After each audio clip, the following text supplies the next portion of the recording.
सुप्रभात, मैं सौम्यता पांडे।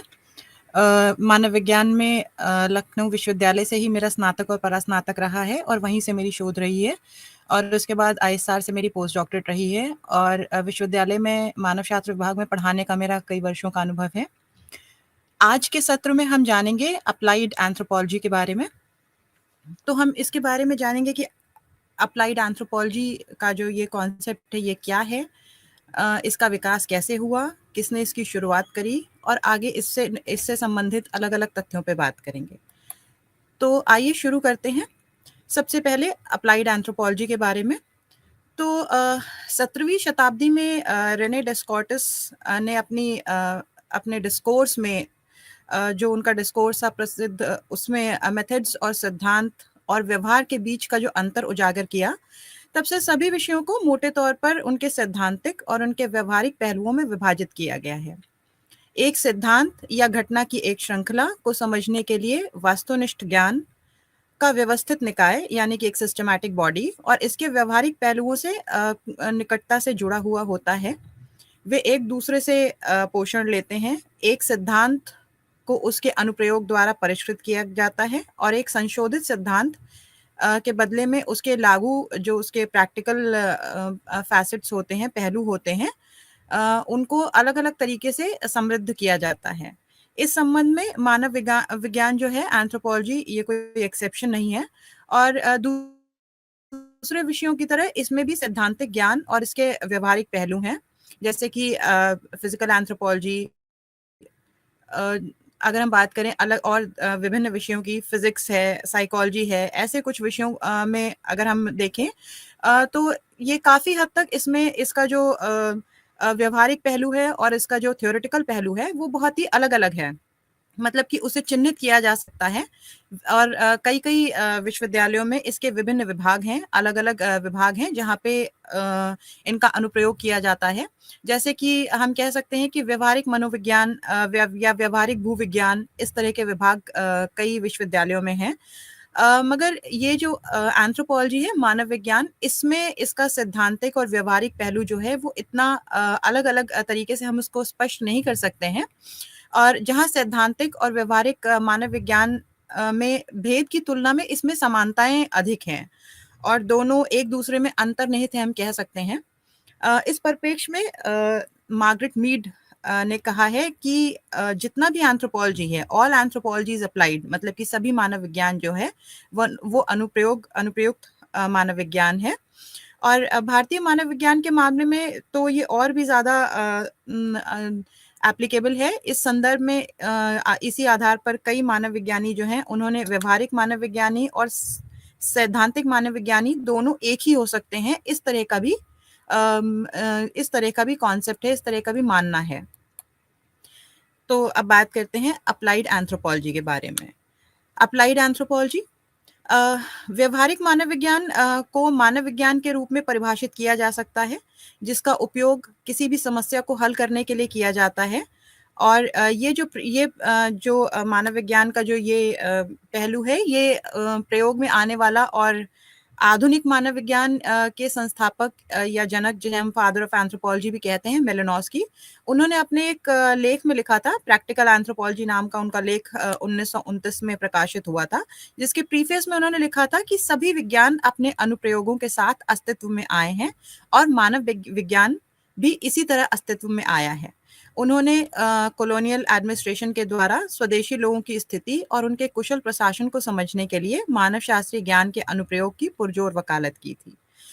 यहाँ पे ये जानना ज़रूरी है कि इस टर्म को रैटक्लिफ ब्राउन ने इस्तेमाल किया था अपने एक लेख में, जो उनका ट्रिब्यूट था मेलिनोव्स्की के लिए, एंथ्रोपोलॉजी एट पब्लिक सर्विस, वहाँ पे। हालांकि ये जो टर्म है अप्लाइड एंथ्रोपोलॉजी 1906 में एक बार पहले इस्तेमाल किया जा चुका था। तो उन्होंने इसे व्यवहारिक मानव विज्ञान कहा। तो व्यवहारिक मानव विज्ञान जो है वो एक अनुशासन है जो सैद्धांतिक मानव विज्ञान और इसके अनुप्रयोगों के बीच के अंतर को एड्रेस करता है। एंथ्रोपोलॉजिस्ट जो हैं, उन्होंने सामाजिक संबंधों, व्यवहार या सांस्कृतिक प्रणालियों को प्रभावित करने के माध्यम से इसके प्रभाव के संदर्भ में व्यवहारिक मानव विज्ञान की बात की है। 1941 में मार्गरेट मीड और Elliot Smith, Margaret Mead society of anthropology applied anthropology की प्रेसिडेंट भी रही हैं और वो एंथ्रोपोलॉजिकल एसोसिएशन की भी प्रेसिडेंट रही हैं। तो मार्गरेट मीड और इलियट स्मिथ इन्होंने अप्लाइड एंथ्रोपोलॉजी को एक मान्यता प्राप्त पेशेवर संस्था सोसाइटी ऑफ अप्लाइड एंथ्रोपोलॉजी की स्थापना की।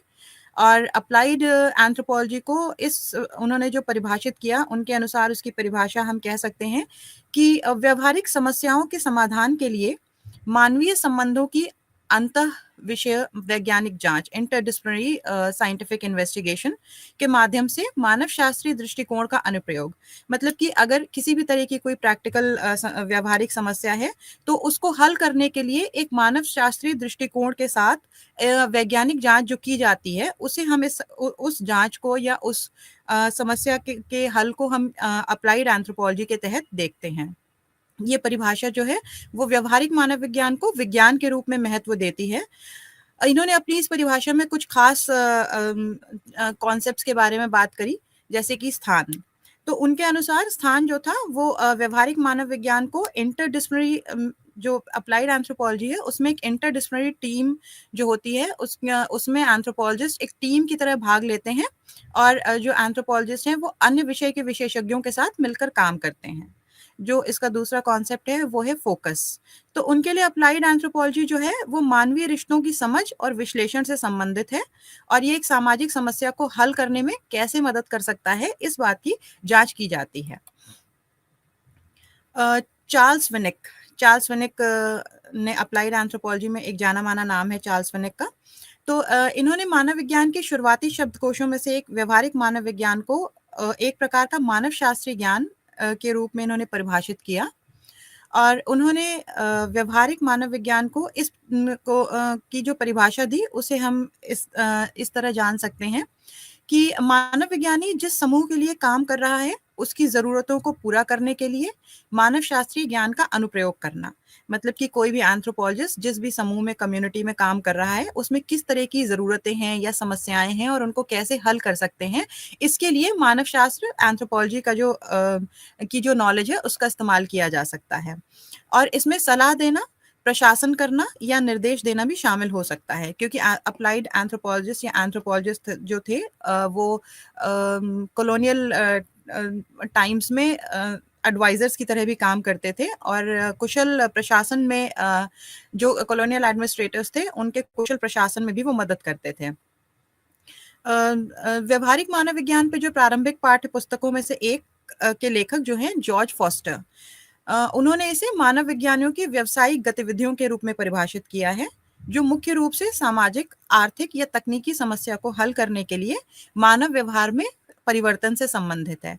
मतलब हम कह सकते हैं कि आदिम समय से या आदिम मानव जो था उसने विकास के उपक्रम में कैसे अपने इकोलॉजी के साथ सामंजस्य स्थापित किया, कैसे अपनी ज़रूरतों को पूरा किया, कैसे अपनी समस्याओं को हल किया और विकास के उपक्रम में आगे जब समुदाय और समाज जब स्थापित हो गए उस समय पे अपनी ज़रूरतों को पूरा करने के लिए, अपनी समस्याओं को हल करने के लिए कैसे उसने सामंजस्य बिठाया।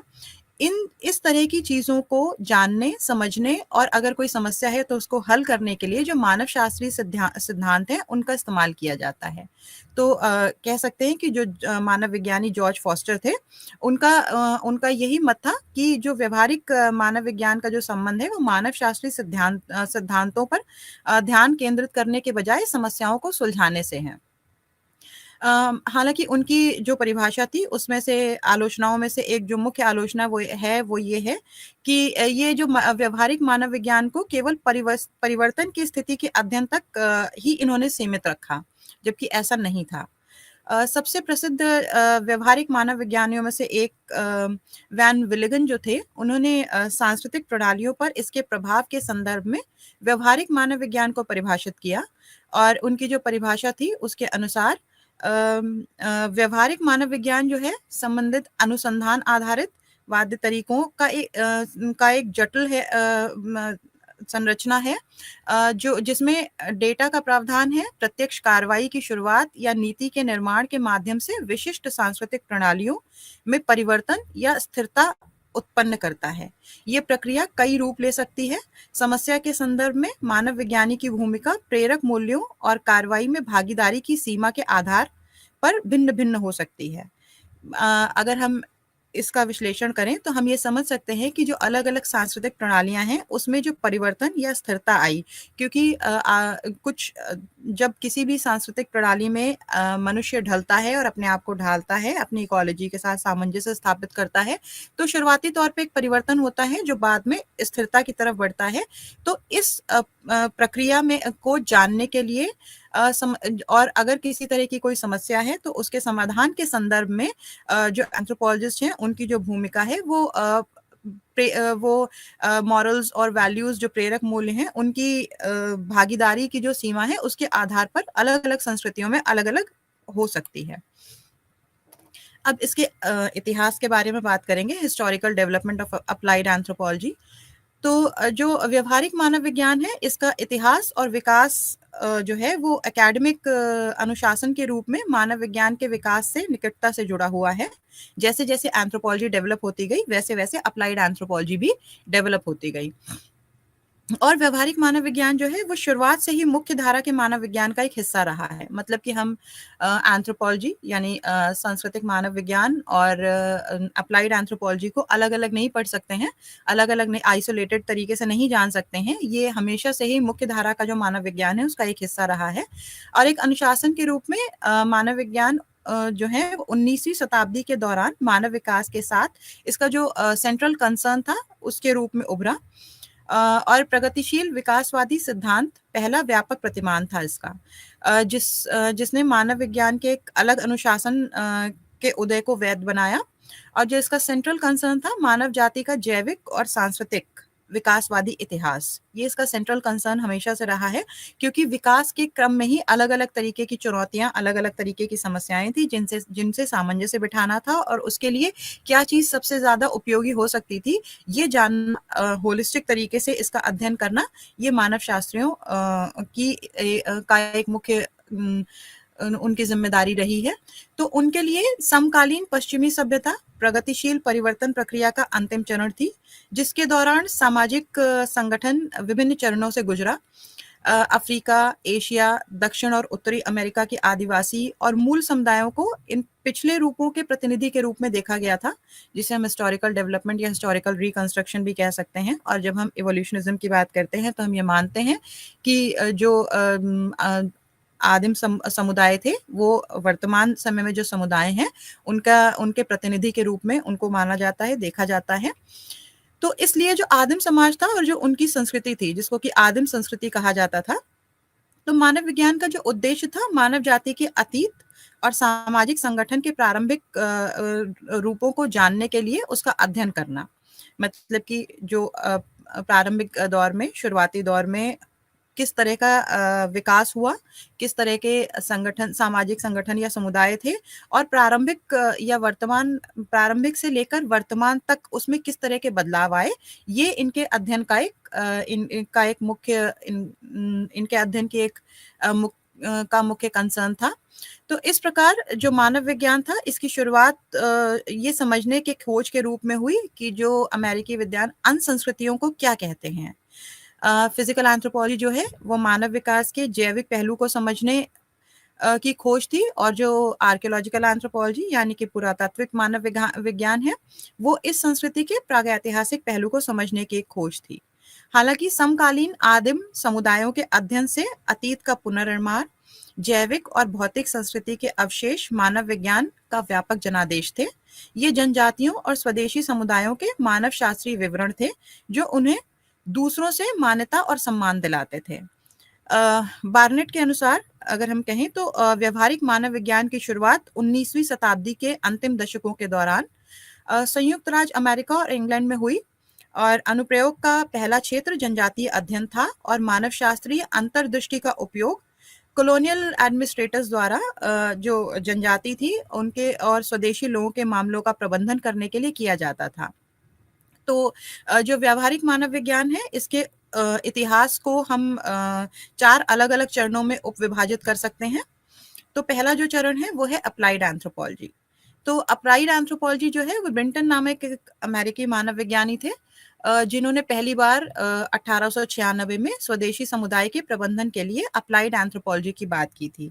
मतलब कि जो इंडिजिनस पीपल थे उनके एडमिनिस्ट्रेशन के कॉन्टेक्स्ट में उसके संदर्भ में ब्रिंटन ने बात की थी अप्लाइड एंथ्रोपोलॉजी की। तो जो ये स्वदेशी लोग थे, ये जो विकास का उपक्रम था तेजी से उसको आत्मसात कर रहे थे, और जिससे ये महसूस किया गया कि उनकी जो पहचान है और उनकी जो संस्कृति है उसको उसके विलुप्त होने की पूरी संभावना है।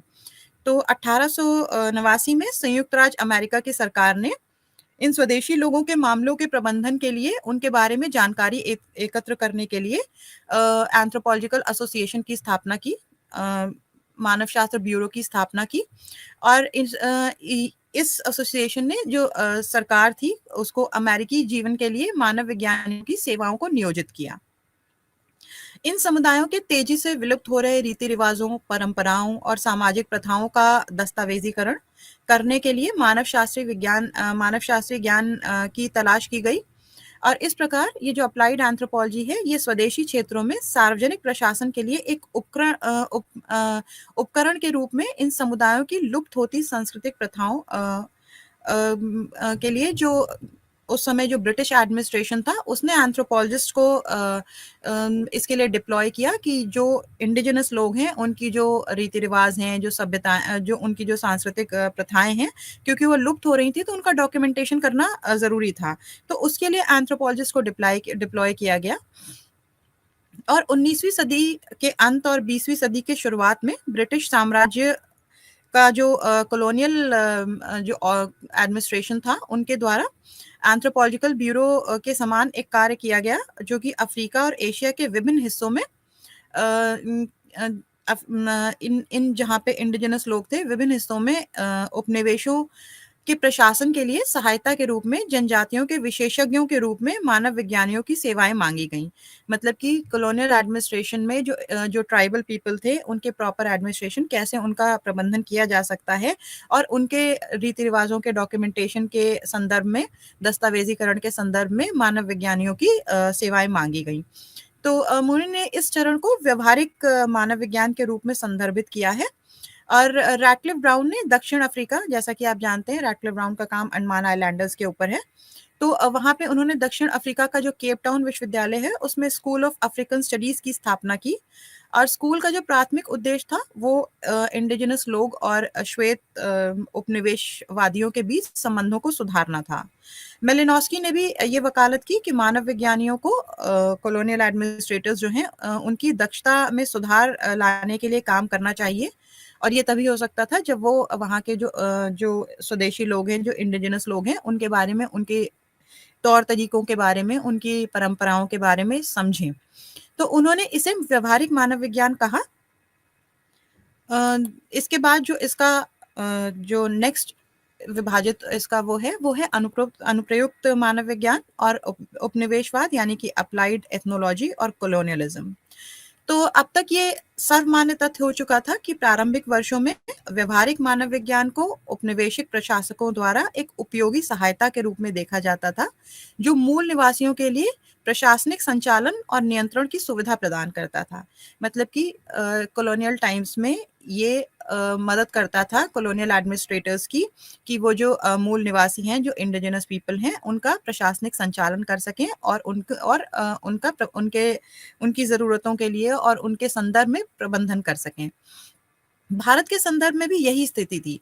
उन्होंने प्रारंभिक वर्षों में मानव शास्त्रीय ज्ञान को एक महत्वपूर्ण घटक के रूप में माना, जिससे कि शासन की जो सांस्कृतिक, जिसे हम कह सकते हैं कि सांस्कृतिक तकनीक कहा जा सकता है, जो अप्लाइड एथनोलॉजी है उसे सांस्कृतिक तकनीक भी कहा जा सकता है शासन के संदर्भ में। और हमें ये समझना चाहिए कि जो कॉलोनियलिज्म है वो एक्चुअली जो है विजय और वर्चस्व, ये केवल सिर्फ सैन्य प्रौद्योगिकी के माध्यम से ही संभव नहीं हुआ, बल्कि जो सामाजिक और सांस्कृतिक हस्तक्षेप और जोड़ तोड़ के माध्यम से भी संभव हुआ, जिसने उन्हें मूल आबादी पर शासन करने और उनका शोषण करने में सक्षम बनाया।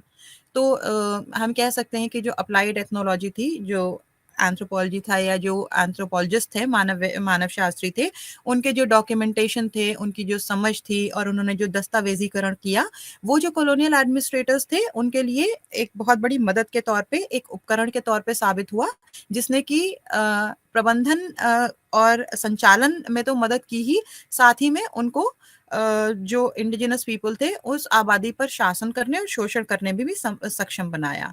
तो भारत में जो कॉलोनियल एडमिनिस्ट्रेटर्स थे उनके द्वारा गणना, वर्गीकरण, अगर याद हो तो हम जब बात करते हैं सेंसस की, तो बिल्कुल शुरुआती दौर का जो सेंसस था वो उसी समय शुरुआत उस समय की गई थी उसकी, जो कॉलोनियल पीरियड का लगभग खत्म होने का समय था। तो जो सरकार द्वारा जो गणना, वर्गीकरण और जनगणना के कार्यों में मानव विज्ञानियों की सेवाओं का उपयोग किया जाता था। हर्बर्ट रिस्ले और जे एच हटन जो हैं, उन्होंने वो अपने समय के दो प्रसिद्ध मानव विज्ञानी हैं, जिन्होंने लगभग 1901 और 1931 में भारत में जनगणना के लिए उनको बुलाया गया था, उसका नेतृत्व करने के लिए। और इस सेवा के अलावा जो कॉलोनियल एडमिनिस्ट्रेटर्स थे, उन्होंने उनको प्रशिक्षण के लिए भी एंथ्रोपोलॉजिस्ट की मांग की गई थी। तो मानव विज्ञानियों ने आदिवासी क्षेत्रों में विद्रोह और विरोध के प्रदर्शन से निपटने और के लिए जो कॉलोनियल एडमिनिस्ट्रेटर्स थे उनको सलाह दी और उनसे कैसे निपटा जाए इस बारे में भी जानकारी उन्होंने जुटाई। तो जो व्यवहारिक मानव विज्ञान था, उसके बचाव में कहा जा सकता है कि मानव विज्ञानियों और कॉलोनियल एडमिनिस्ट्रेटर्स के बीच में किसी भी प्रत्यक्ष सहयोग के कोई उदाहरण नहीं थे, मगर जो मानव विज्ञान के अनुप्रयोग ने मानव विज्ञान को लोकप्रिय बना दिया था। इसने आदिम लोगों के रूप में जो जनजातियों की धारणा को बदलने में भी मदद की और लोगों को उनकी कुलीनता के प्रति जो उनका भय था वो भी आकर्षित किया। और बाद में जो जिसे हम असभ्य समाज या जंगली समाज कहते थे, उसको सभ्य समाज बनाने में भी उन्होंने कॉलोनियल एडमिनिस्ट्रेटर्स की उन्होंने कुछ हद तक मदद की। जो उनका नैतिक औचित्य था उसको भी चैलेंज किया उन्होंने। इसके बाद बात करेंगे अनुप्रयुक्त मानव विज्ञान और इंटरडिसिप्लिनरी जो मूवमेंट्स हुए थे। तो 1929 और 30 जो है वो एक गंभीर आर्थिक मंदी, बाजार के पतन, व्यापार में बंदी, बेरोजगारी और लोगों के लिए आर्थिक संकट से चिन्हित किया गया समय था। और इस चरण को आमतौर पर महान आर्थिक मंदी के रूप में जाना जाता है। इसने व्यापार और उद्योग दोनों के लिए नए और अधिक मानवतावादी दृष्टिकोण और लोगों द्वारा जो अनुभव की गई आर्थिक कठिनाइयों पर अधिक ध्यान देने का आह्वान किया। आर्थिक संकट के कारण जो व्यापार और उद्योग के संचालन के तरीकों में जो बदलाव आया, उससे औद्योगिक प्रबंधन में मानवीय संबंधों पर ध्यान केंद्रित करने और उत्पादकता के लिए आवश्यक प्राकृतिक संसाधनों के अलावा मनुष्यों को एक महत्वपूर्ण संसाधन के रूप में मान्यता देने का आह्वान किया। तो मानव विज्ञान का जो अध्ययन था उसके एक भाग में के रूप में जनजातियों के साथ मानवीय संबंधों से निपटने और मानव विज्ञानियों की जो विशेषता थी वो कि उनके लिए खुद एक नए विकास के साथ जोड़ना संभव कर दिया था।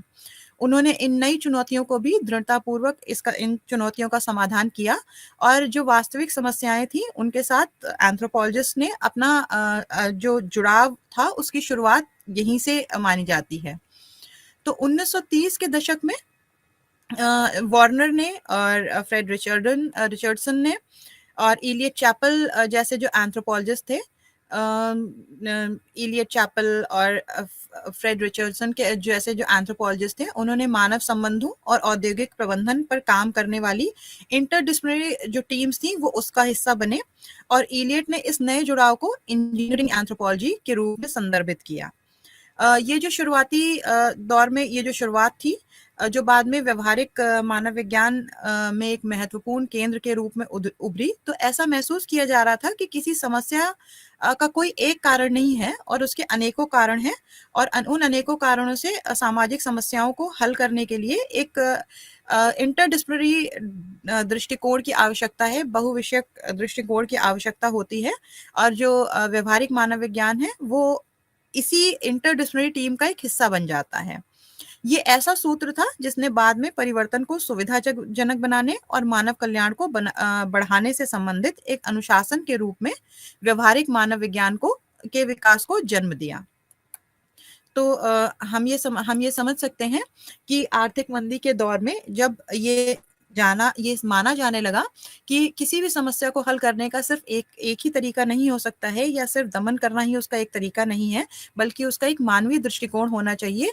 तो उसके तहत मानव विज्ञानियों के लिए एक चुनौती थी कि वो इन समस्याओं का समाधान प्रस्तावित करें, और इन समस्याओं से निपटने के लिए जो इलियट चैपल जो मानव विज्ञानी थे, उन्होंने जिस तरह का उन्होंने समाधान प्रस्तावित किया, उसको उन्होंने बाद में इंजीनियरिंग एंथ्रोपोलॉजी के परिप्रेक्ष्य में उन्होंने उसको संदर्भित किया।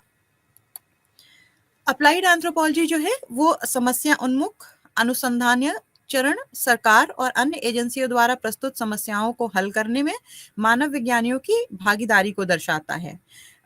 भोजन की राशनिंग, भोजन की पसंद, राष्ट्रीय नैतिकता, जनमत सर्वेक्षण और दुश्मन देशों के नागरिकों के राष्ट्रीय चरित्र का अध्ययन, ये इस तरह के जो समस्याएं थी, इनके प्रभाव सहित कई मुद्दों पर काम करने के लिए बड़ी संख्या में मानव विज्ञानियों को नियुक्त किया गया था। रूथ बेनेडिक्ट, जो मार्गरेट मीड की टीचर भी रही हैं, जिनके साथ मार्गरेट मीड ने काम भी किया है, का एक प्रसिद्ध काम था द क्रिसेंथेमम और तलवार, जो 1946 में जो जापानी राष्ट्रीय चरित्र को समझाने के लिए उनके द्वारा किया गया काम था। और इसी तरह मार्गरेट मीड जैसे कुछ प्रसिद्ध मानव विज्ञानी थे, जिन्होंने युद्ध से उत्पन्न जो सामाजिक संकट से निपटने के लिए अप्लाइड एंथ्रोपोलॉजी का इस्तेमाल करके राज्यों की मदद भी की थी उन्होंने। इसी समय के आसपास कृषि विभाग ने भी ग्रामीण विकास की समस्याओं पर काम करने के लिए मानव विज्ञानियों की सेवाएं ली। 1941 के इसी चरण के दौरान संयुक्त राज्य अमेरिका ने अप्लाइड मानव विज्ञानियों के आधिकारिक पेशेवर निकाय सोसाइटी फॉर अप्लाइड एंथ्रोपोलॉजी की स्थापना की गई थी, जिसका घोषित उद्देश्य था मानव व्यवहार के सिद्धांतों का अध्ययन करना और समसामयिक मुद्दों और समस्याओं पर इन सिद्धांतों का अनुप्रयोग।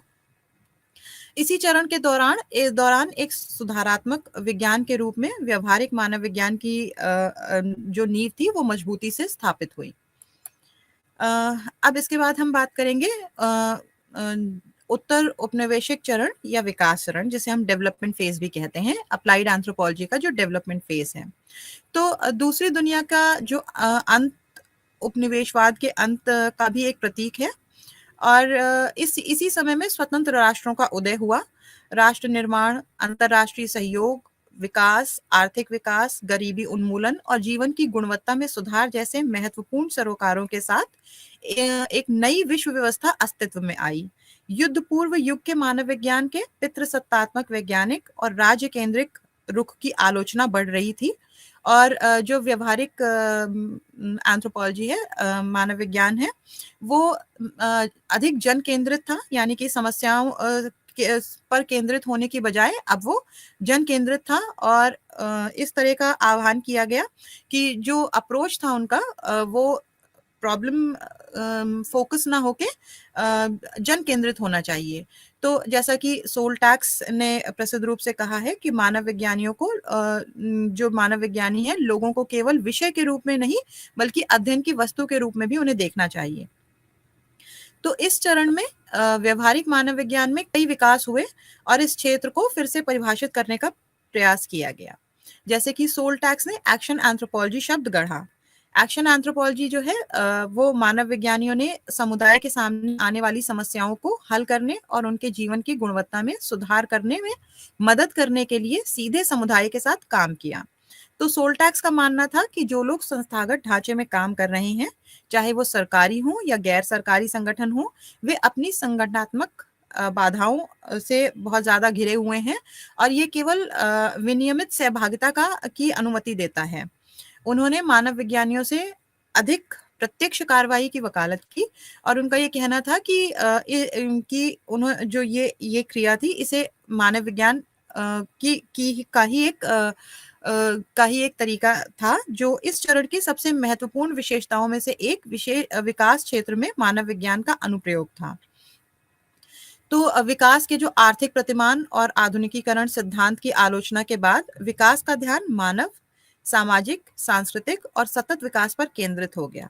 मतलब कि जो अप्रोच पहले प्रॉब्लम फोकस था, वो अब जन केंद्रित था, वो अब समस्याओं को हल करने पर केंद्रित था, विकास, सामाजिक, सांस्कृतिक सतत विकास पर केंद्रित था, और विकास में जो गैर मानवीय और मानवीय कारकों की ओर इस बदलाव ने विकास के अध्ययन में के क्षेत्र में मानव विज्ञानियों की भागीदारी के लिए एक नए युग की शुरुआत की।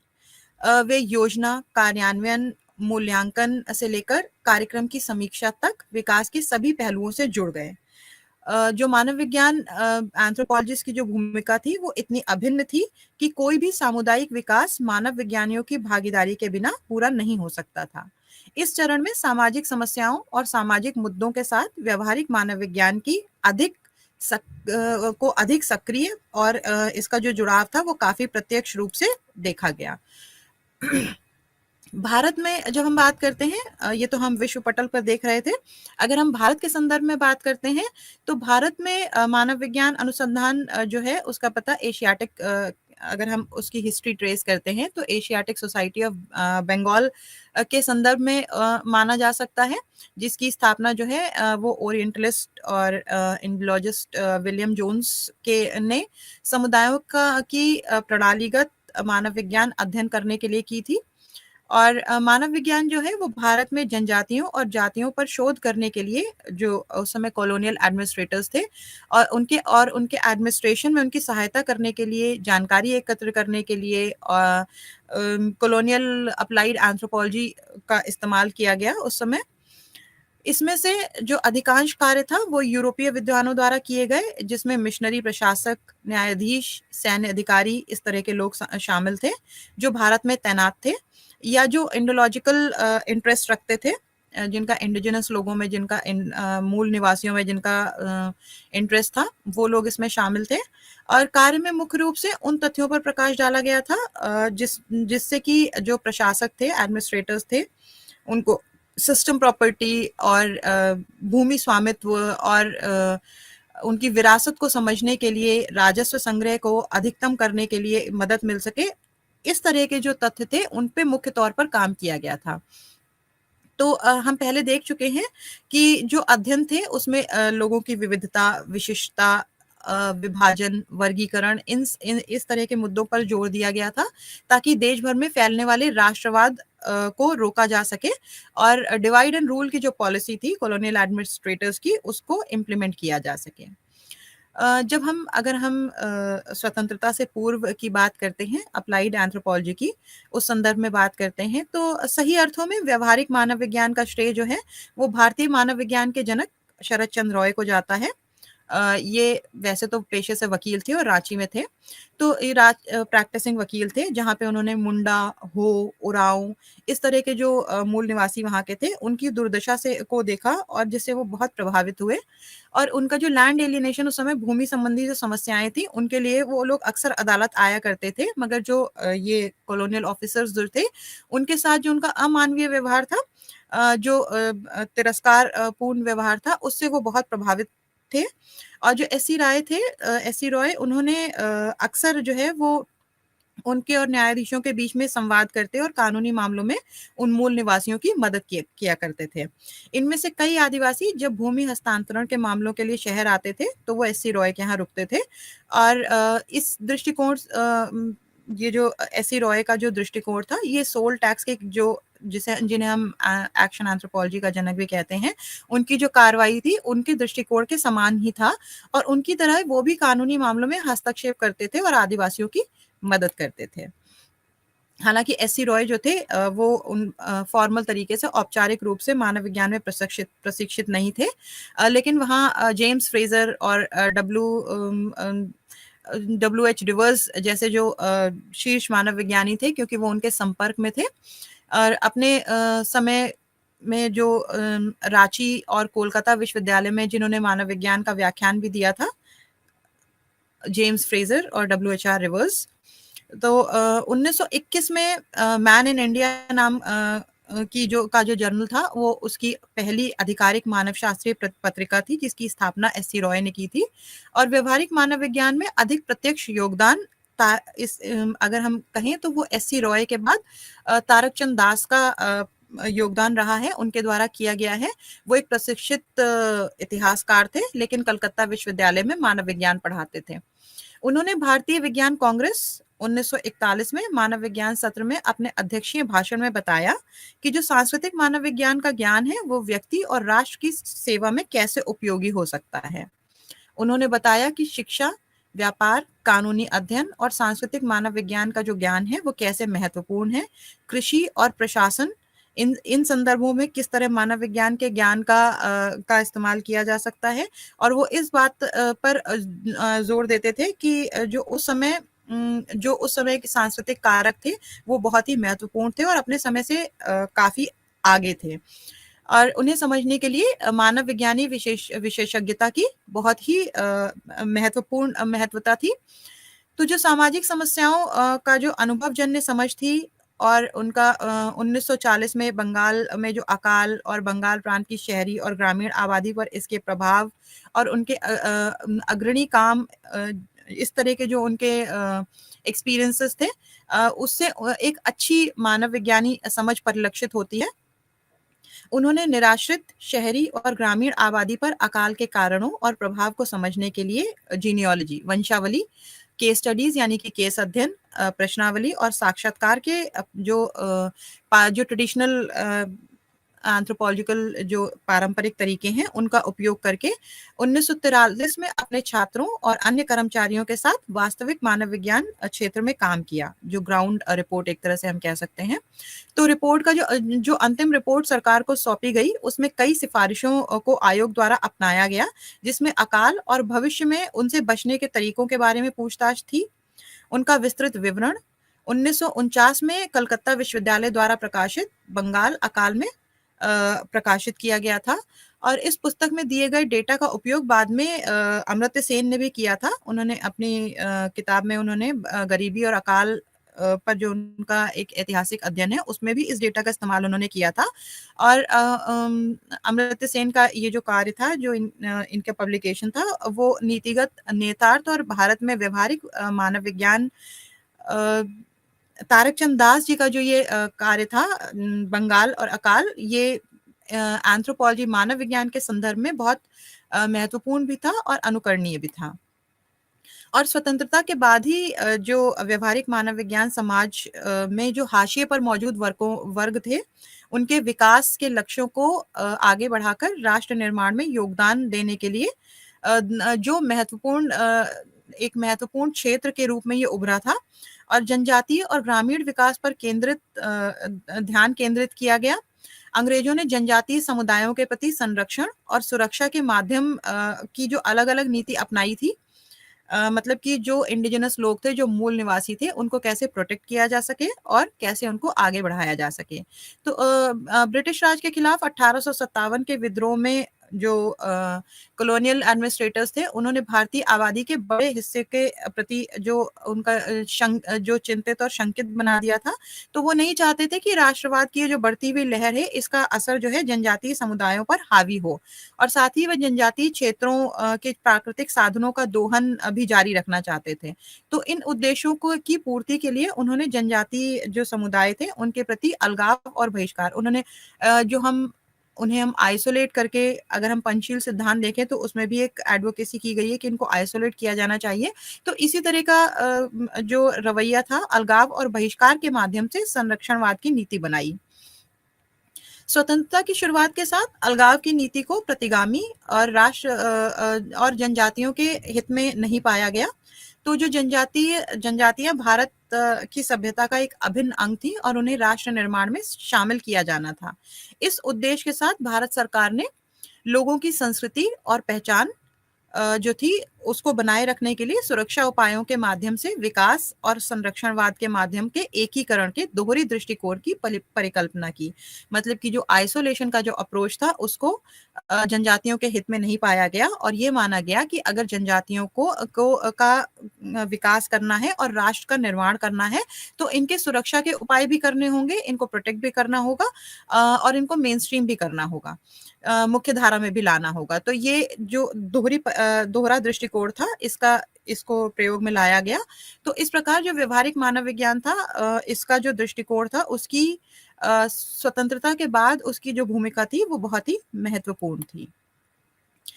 अब बात करेंगे जो अप्लाइड एंथ्रोपोलॉजी है और गवर्नमेंट एजेंसीज जो हैं उनका किस तरह से उनका योगदान रहता है या रहा है। तो 19वीं सदी के मध्य में जो मानव विज्ञानी थे जिन्होंने भारत की जनसंख्या गणना, विविधता, लोगों के वर्गीकरण के मुद्दों पर सरकार को जो सलाह दे रहे थे, जिनके बारे में हम पहले भी अभी बात कर चुके हैं, हर्बर्ट रिस्ले और जे.एच. हटन।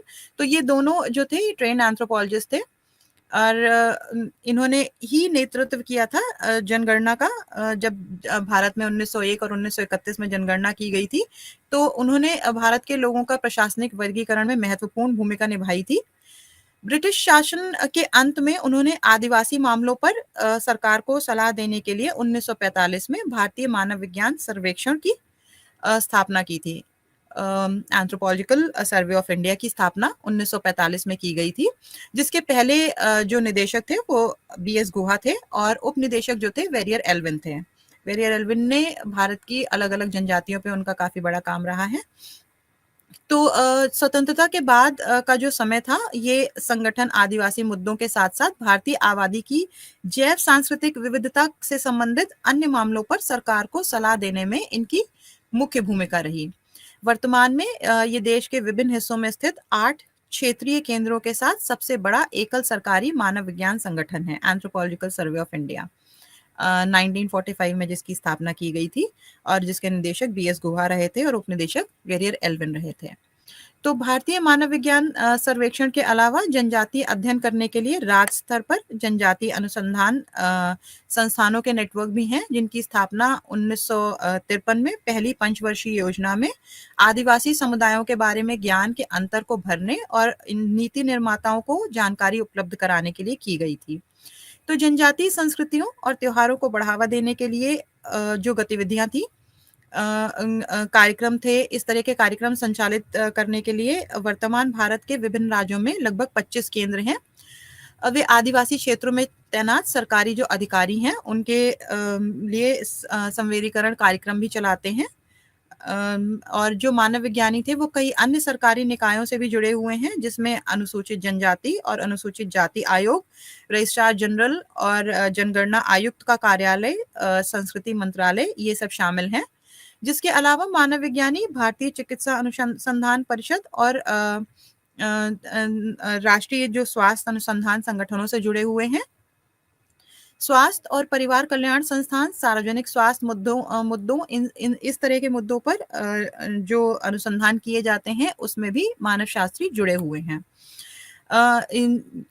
इस तरह के जो स्वास्थ्य से संबंधी जो अनुसंधान करने वाले जो संगठन हैं, अनुप्रयुक्त मानव विज्ञान और नियोजित परिवर्तन और ग्रामीण विकास जो है वो इस संबंध में सबसे महत्वपूर्ण योगदान अगर हम कहें तो श्यामा चरण दुबे का माना जा सकता है।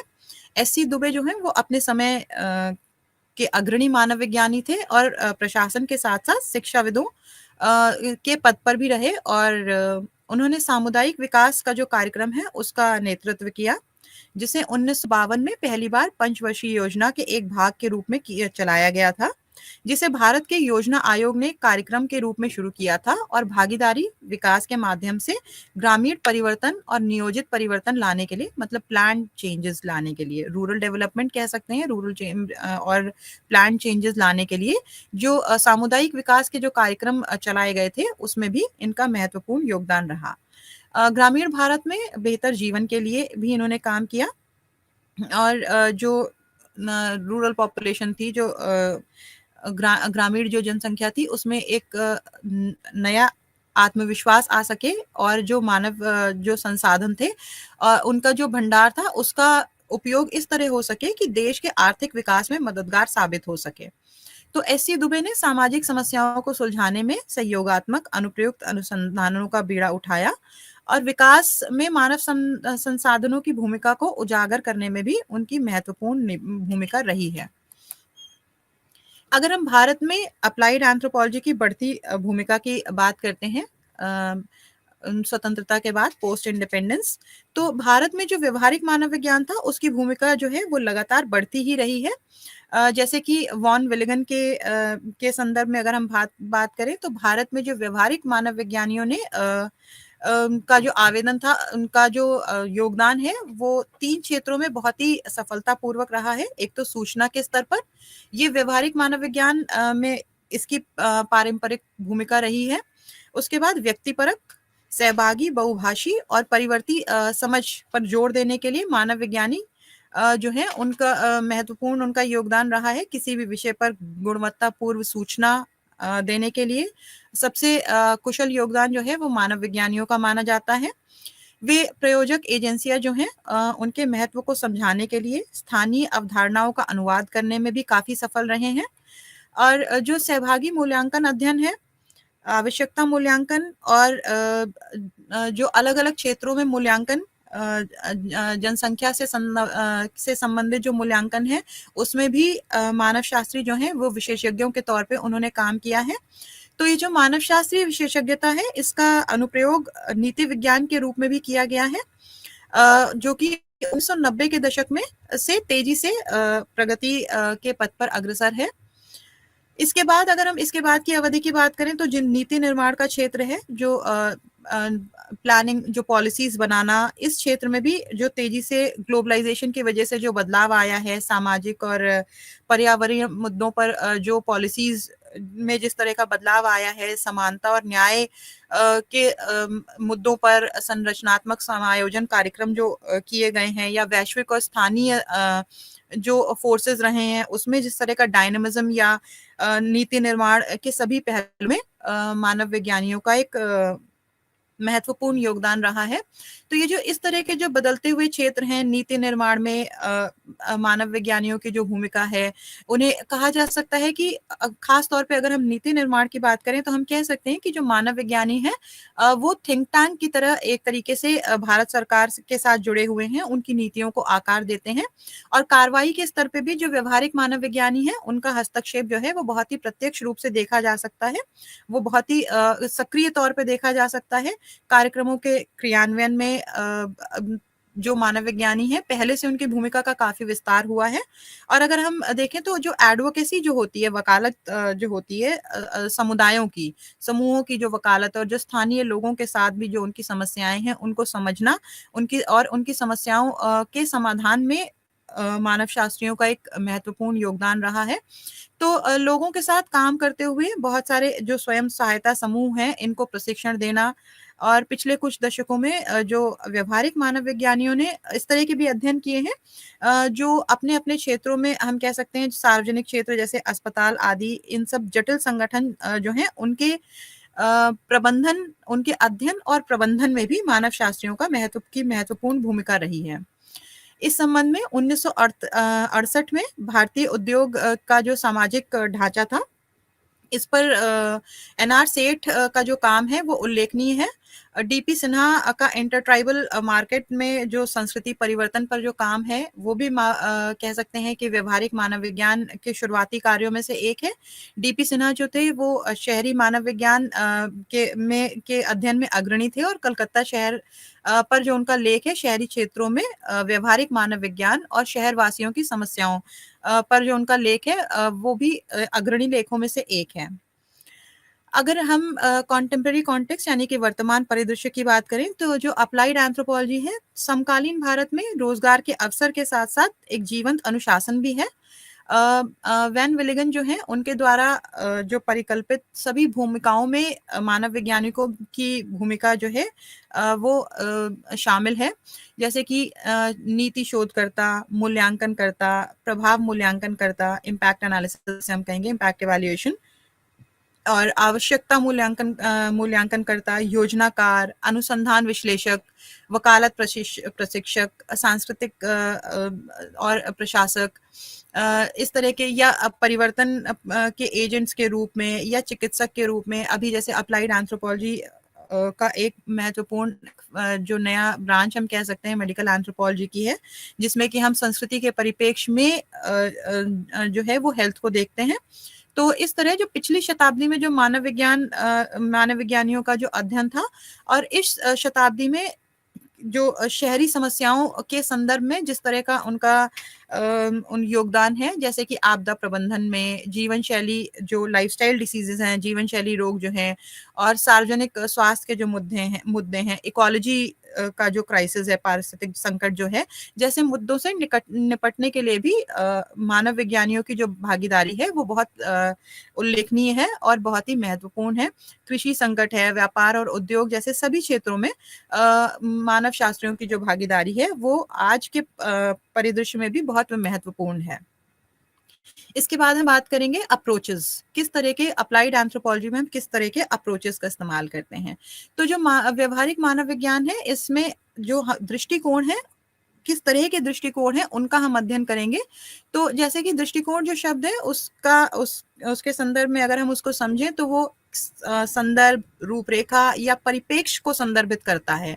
हम कोई भी कार्य करते हैं तो उसके लिए हम किस तरह का पहले हम उसका बैकग्राउंड देखते हैं, क्या संदर्भ है, फिर अगर कोई समस्या है या कोई अगर हमें अध्ययन भी करना है तो उसके संदर्भ में किस तरह की रूपरेखा रहेगी और किस तरह का परिप्रेक्ष्य रहेगा, इसको जानने और समझने के लिए जो दृष्टिकोण होता है उसके संदर्भ में हम बात करेंगे। तो श्रम जो है वो किसी भी अनुशासनात्मक विभाजन को मोटे तौर पर हम ज्ञान की खोज और अंत के लिए जो ज्ञान की खोज के रूप में हम देख सकते हैं। तो सबसे पहले हम बुनियादी शोध के रूप में हम इसको संदर्भित करते हैं और बाद में हम इसे प्रैक्टिकल रूप में, कोई भी अगर कोई कॉन्सेप्ट है या कोई टर्म है तो हम पहले उसका क्या वास्तविक मतलब है और फिर उसका प्रैक्टिकल एप्लीकेबिलिटी, यानी कि वो किस तरह लागू होता है, किस संदर्भ में लागू होता है, हम इसको जानते हैं। तो इस प्रकार जब हम व्यवहारिक मानव विज्ञान शब्द का उपयोग करते हैं तो इसका जो तात्पर्य है वो वास्तविक दुनियाओं की समस्याओं को हल करने के लिए मानव शास्त्रीय ज्ञान का उपयोग, ये इसका शाब्दिक अर्थ हम कह सकते हैं। और ये किसी भी सैद्धांतिक मुद्दे से संबंधित हो सकता है या ज्ञान के सृजन से निकटता हम मान सकते हैं इसकी। और जो इसका प्रैक्टिकल एस्पेक्ट है वो किसी विशिष्ट मुद्दे को संबोधित करने के लिए उपयोग में लाया जा सकता है। तो हम ये कह सकते हैं कि सिद्धांत जो है किसी भी एक सिद्धांत पर प्रश्न और उत्तर दोनों को ही परिलक्षित करता है। जो उसके व्यवहारिक पहलू हैं उन पर मुख्य तौर से उनका प्रश्न है उनके उत्तरों को प्रदान करने के लिए जिस तरह का दृष्टिकोण हम अपनाते हैं उसे हम अप्लाइड एंथ्रोपोलॉजी के अप्रोचेस के तहत जानते और समझते हैं। तो मानव शास्त्रीय ज्ञान का जो अनुप्रयोग के लिए अक्सर मानव विज्ञान और जो थ्योरेटिकल है और जो प्रैक्टिकल है, यानी कि जो व्यवहारिक है, इसके बीच में अंतर किया जाता है। तो जब हम मानव विज्ञान शब्द का उपयोग करते हैं तो इसका तात्पर्य है किसी भी मुद्दे को अधिक महत्वपूर्ण मानव शास्त्रीय वैचारिक समझ से जानना, जबकि मानव विज्ञान जो शब्द है वो किसी समस्या पर निर्देशित मानव विज्ञान परिप्रेक्ष्य के उपयोग या अनुप्रयोग को संदर्भित करता है। तो जो मानव विज्ञान, जो व्यवहारिक मानव विज्ञान है, मुख्य रूप से इसके जो प्रैक्टिकल एस्पेक्ट्स हैं उनसे संबंधित है। और शुद्ध मानव विज्ञान जो है वो किसी भी मुद्दे के पहलुओं के मानव विज्ञान का जो कॉन्सेप्ट है उससे संबंधित है। जब हम स्वास्थ्य का मानव विज्ञान कहते हैं तो ये सांस्कृतिक रूप से स्वास्थ्य की अवधारणा से संबंधित मुद्दों को संबोधित करता है। और मगर जो स्वास्थ्य है उसमें जो गैर भौतिक घटक है, मतलब जो नॉन फिजिकल एस्पेक्ट्स उसके हैं, जैसे कि कल्चरल एस्पेक्ट है, सोशल एस्पेक्ट है, यानी कि सामाजिक, सांस्कृतिक या भावनात्मक है, स्पिरिचुअल, आध्यात्मिक जो उसका एस्पेक्ट है, ये सारी चीजों को का निर्धारण करने में भी मानव शास्त्र की महत्वपूर्ण भूमिका रहती है। जबकि स्वास्थ्य जो है मानव विज्ञान के संदर्भ में अगर हम देखें तो इसका एक विशिष्ट संदर्भ है। अगर हम शाब्दिक अर्थ के तौर पर देखें तो इसका एक विशिष्ट अर्थ है जो कि स्वास्थ्य संबंधी समस्या के समाधान के लिए मानव शास्त्रीय ज्ञान के उपयोग से संबंधित है। तो उदाहरण के लिए अगर हम जैसे किसी आदिवासी क्षेत्र में हमें टीकाकरण के कार्यक्रम में अगर हम बड़ी संख्या में ड्रॉप आउट देखते हैं तो इसका अधिक अनुपालन कराने के लिए मानव शास्त्रियों की जो सेवाएं होती हैं वो महत्वपूर्ण हो जाती हैं। जैसे कि अभी जब हेपेटाइटिस अगर हम बात करें तो नॉर्थ ईस्ट में जब वैक्सीनेशन हो रहा था हेपेटाइटिस का, तो उस समय क्योंकि जो नॉर्थ नॉर्थ ईस्ट के लोग थे, जो वहाँ के मूल निवासी थे, जो इंडिजिनस लोग थे, वो बहुत कन्विंस नहीं थे ये टीकाकरण को लेकर।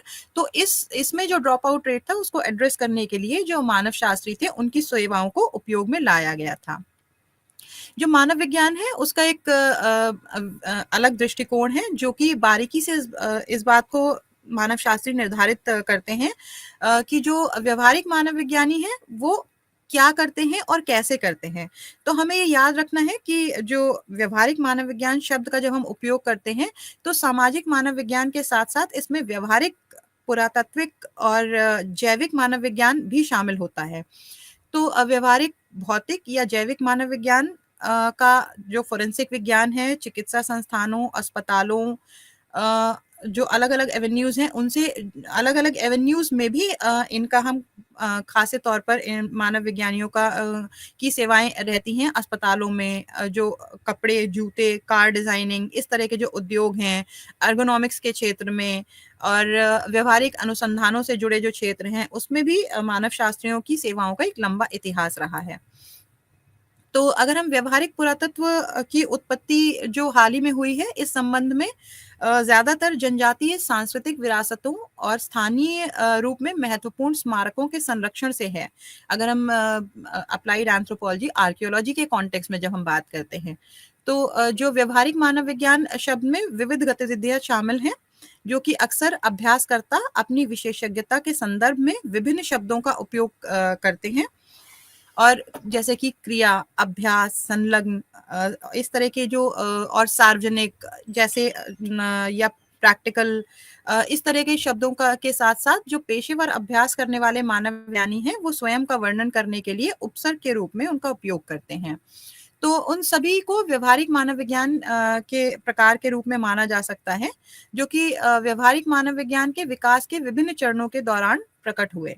तो उपविषयक विशेषज्ञता के साथ-साथ शैक्षणिक मानव विज्ञान के भीतर पारिस्थितिक इकोलॉजी, इकोलॉजिकल एंथ्रोपोलॉजी, विकास मानव विज्ञान, इवोल्यूशन, फोरेंसिक मानव विज्ञान, शारीरिक मानव विज्ञान, फिजिकल एंथ्रोपोलॉजी, शहरी मानव विज्ञान, मतलब अर्बन एंथ्रोपोलॉजी जिसे हम कहते हैं, चिकित्सा मानव विज्ञान, मेडिकल एंथ्रोपोलॉजी, जो है ये इस तरह के सभी मजबूत व्यवहारिक पहलुओं के क्षेत्र हैं, जिसमें कि मानव विज्ञान का योगदान रहा है।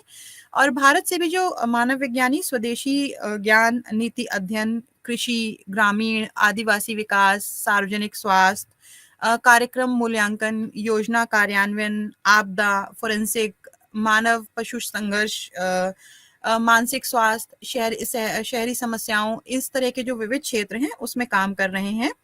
अन्य महत्वपूर्ण समसामयिक मुद्दे भी हैं इसमें, जो कि समय-समय पर उजागर होते हैं, जिन पे कि मानव विज्ञानी अनुप्रयोगों के नए क्षेत्रों में विस्तार करते रहते हैं। तो इन सभी क्षेत्रों में जो रोज़मर्रा की जो ज़िंदगी की व्यवहारिक समस्याओं को हल करने के लिए मानव विज्ञान का जो ज्ञान है और जो विधियाँ हैं और कौशल हैं, उन सभी को लागू किया जाता है। जैसे कि हम कह सकते हैं, नाम से ही पता चलता है, जो अप्लाइड एंथ्रोपोलॉजी है, वो सामाजिक जो समस्याएँ हैं, उनको हल करने या किसी सामाजिक मुद्दे को समझने के लिए उपयोग किया जाने वाला मानव विज्ञान है। तो इसका जो प्राथमिक लक्ष्य है, वो समस्या का समाधान है। और क्योंकि व्यवहारिक मानव विज्ञान जो है, उसका उपयोग विभिन्न सामाजिक सेटिंग्स में किया जाता है, इसलिए व्यवहारिक मानव विज्ञान में दृष्टिकोण जो है, वो इसके अनुप्रयोगों को जो है, वो बारीकी से निर्धारित करता है। तो हम मोटे तौर पे हम ये इसको वर्गीकृत कर सकते हैं: विषयक विशेषज्ञता, कार्यवाही दृष्टिकोण, सहभागी विकासात्मक दृष्टिकोण, और नीति अनुसंधान। तो जो इसके सब डिसिप्लिन्स हैं, जिन अप्लाइड एंथ्रोपोलॉजी के जो स्पेशलाइजेशंस हैं, उसमें जो द्वितीय विश्व युद्ध की समाप्ति के बाद लगभग 1950 में मानव विज्ञान के शिक्षण में तेजी से प्रगति हुई और अलग-अलग विश्वविद्यालयों में मानव विज्ञान के नए विभाग खोले गए। तो इस दौरान भारत में मानव विज्ञान विभागों का भी विस्तार हुआ। कलकत्ता विश्वविद्यालय के बाद मानव विज्ञान को दिल्ली में, जो पहला मानव विज्ञान विभाग था, वो कलकत्ता विश्वविद्यालय में था। फिर मानव विज्ञान को दिल्ली में, लखनऊ में, गुवाहाटी में, मद्रास के विश्वविद्यालयों में पेश किया गया। और इस विस्तार की जो महत्वपूर्ण विशेषताओं में से एक रहा है डेवलपमेंट, यानी कि विकास, चिकित्सा, पर्यावरण, फोरेंसिक, एर्गोनॉमिक, शारीरिक आपदा प्रबंधन, डिजास्टर मैनेजमेंट, इस तरह के जो उप अनुशासन हैं उनकी विशेषज्ञताओं का भी उद्भव हुआ, जो मुख्य रूप से अलग-अलग पहलुओं की ओर उन्मुख थे। तो ये जो विषय थे, इन विषयों पर सामाजिक और सांस्कृतिक सिद्धांतों, जातीय और सांस्कृतिक विविधताओं जैसे अन्य विषयों को पढ़ाया जाता था। कई इन अन्य विशेषज्ञताओं से जोड़ा जाना जारी रहा और सभी नए उप विषयों को पाठ्यक्रम में व्यवहारिक घटक के तौर पे शामिल किया गया। जो विश्वविद्यालय थे उसमें सैद्धांतिक समस्याओं पर काम करने वाले कई एकेडमिक एंथ्रोपोलॉजिस्ट थे, जिन्होंने कि बीमारी और शिक्षा जैसे पहलुओं पर उन्होंने मूल्यांकन की परियोजनाएं भी शुरू की और उन्होंने इन समस्याओं को हल करने के लिए मानव शास्त्रीय ज्ञान को लागू किया। इसके अप्रोचेस अब हम अगले सत्र में देखेंगे। धन्यवाद।